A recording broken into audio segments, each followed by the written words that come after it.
अल्हम्दुलिल्लाह रब्बिल आलमीन अस्सलातु वस्सलामु अलैका या रसूलल करीम अम्मा बाद फ़ाऊज़ बिल्लाहि मिनश शैतानिर रजीम बिस्मिल्लाहिर रहमानिर रहीम।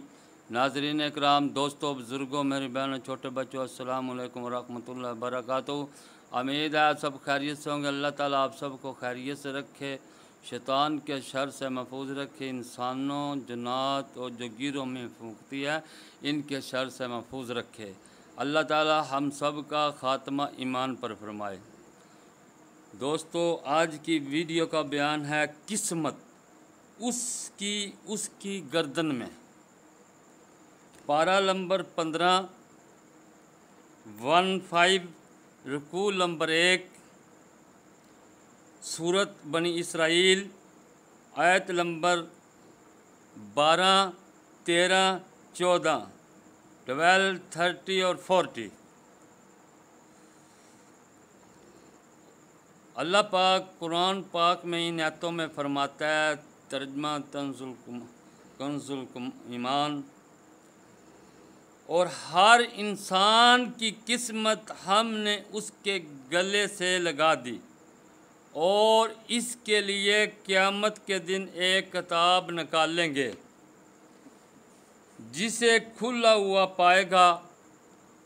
फरमाया जाएगा कि अपना नामा पढ़, तू आज खुद ही अपना हिसाब करने को बहुत है। जो राह पर आया वो अपने ही भले को आया और जो बहका वो अपने ही बुरे को बहका। और कोई बोझ उठाने वाली जान दूसरे का बोझ नहीं उठाएगी और हम अजाब करने वाले हैं।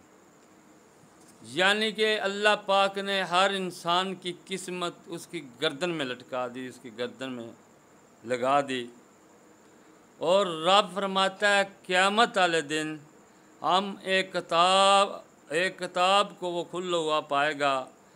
उससे कहा जाएगा कि अपना नामा इमाल पढ़, आज तू खुद अपने हिसाब के लिए काफ़ी है। उसे वो पढ़ेगा, पता लग जाएगा कि मैंने क्या किया है।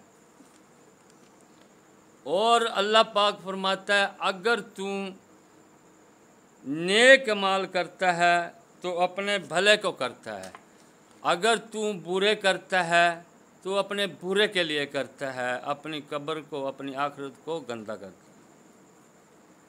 और क़यामत के दिन रब फरमाता है कोई बोझ उठाने वाली कोई किसी दूसरे का बोझ ना उठाएगी और क़यामत वाले दिन हम अजाब देने वाले हैं।